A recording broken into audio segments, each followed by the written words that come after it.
പെട്ടെന്നൊരു ഗസ്റ്റൊക്കെ വരുവാണെങ്കിൽ നമുക്ക് ഈസിയായിട്ട് ഉണ്ടാക്കാൻ പറ്റുന്നൊരു ചിക്കൻ റെസിപ്പി കണ്ടാലോ. അതിനായിട്ട് ആദ്യം തന്നെ ചൂടായ പാത്രത്തിലോട്ട് കുറച്ച് എണ്ണ ഒഴിച്ച് കൊടുത്തിട്ടുണ്ട്.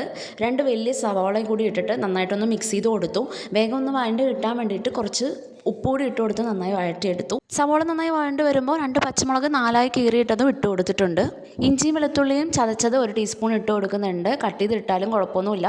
ഇനി അതിൻ്റെ പച്ചമണം മാറുന്ന വരെ നന്നായിട്ടൊന്ന് മിക്സ് ചെയ്ത് കൊടുക്കുക. പച്ചമണം മാറിയ ശേഷം ഒരു വലിയ തക്കാളി കൂടി കട്ട് ചെയ്തിട്ട് കൊടുത്തിട്ടുണ്ട്. തക്കാളി ഒന്ന് പെട്ടെന്ന് സോഫ്റ്റ് ആവാൻ വേണ്ടിയിട്ട് കുറച്ച് നേരം അടച്ചു വെച്ച് വേവിക്കുന്നുണ്ട്. അപ്പം പെട്ടെന്ന് തക്കാളിയൊക്കെ ഒന്ന് വെന്ത് കിട്ടും. തക്കാളി ഒന്ന് വെന്ത് വരുമ്പോൾ നമുക്ക് മസാലയൊക്കെ ചേർത്ത് കൊടുക്കാവുന്നതാണ്. അതിനായിട്ട് 1/2 ടീസ്പൂൺ മഞ്ഞൾപ്പൊടി ഇവിടെ ഇട്ട് കൊടുക്കുന്നുണ്ട്. 1/2 ടീസ്പൂൺ മുളക് പൊടി, 1 ടീസ്പൂൺ മല്ലിപ്പൊടി, 1/2 ടീസ്പൂൺ കുരുമുളക് പൊടി കൂടി ഇട്ടിട്ട് നന്നായിട്ട് മിക്സ് ചെയ്ത് കൊടുക്കാം. മസാലയുടെ പച്ചമണം മാറുന്നത് വരെ നന്നായിട്ടൊന്ന് മിക്സ് ചെയ്ത് കൊടുക്കണം. കുറച്ച് കറിവേപ്പില കൂടി ഈ സമയത്ത് ചേർത്ത് കൊടുക്കാം. കുറച്ച് വെള്ളവും കൂടി ചേർത്ത് കൊടുക്കുക. എന്നിട്ട് അത് നന്നായിട്ട് തിളച്ച് കുറുകി വരുന്നത് വരെ ഒന്ന് വെയിറ്റ് ചെയ്യുക. ഈ സമയത്ത് കുറച്ച് ഉപ്പ് കൂടി ചേർത്ത് കൊടുക്കാം. മസാലയ്ക്ക് ആവശ്യമായിട്ടുള്ള ഉപ്പ് ഇവിടെ ചേർത്ത് കൊടുക്കുന്നുണ്ട്. ഇനി നമ്മൾ ചേർത്ത് കൊടുക്കാൻ പോകുന്നത് ചിക്കനാണ്. ഞാനിവിടെ 1/2 കിലോ ചിക്കൻ എടുത്തിട്ടുണ്ട്. അതിലേക്ക് 1/4 ടീസ്പൂൺ മഞ്ഞൾപ്പൊടിയും 1/2 ടീസ്പൂൺ മുളക് പൊടി ഇട്ടിട്ട് നന്നായിട്ട് മാഗ്നേറ്റ് ചെയ്ത് വെച്ചതാണ് കേട്ടോ. അങ്ങനെ ആകുമ്പോൾ ചിക്കനിലേക്ക് പെട്ടെന്ന് ഫ്ലേവറൊക്കെ ഒന്ന് ഇറങ്ങാൻ വേണ്ടിയിട്ടാണ് അങ്ങനെ ചെയ്യുന്നത്.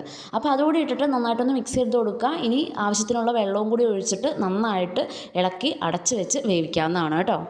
ഇപ്പോൾ ചിക്കനൊക്കെ നന്നായിട്ട് വെന്ത് വന്നിട്ടുണ്ട്. നമ്മൾ ഇടയ്ക്കിടയ്ക്കൊന്ന് ഇളക്കി കൊടുത്തേക്കണം കേട്ടോ. അപ്പോൾ ഇത്രയേ ഉള്ളൂ നമ്മുടെ റെസിപ്പി. ഇവിടെ ചിക്കൻ റെഡിയായി കഴിഞ്ഞു. ഈസിയാണ്. എല്ലാവരും ഒന്ന് ട്രൈ ചെയ്ത് നോക്കണേ.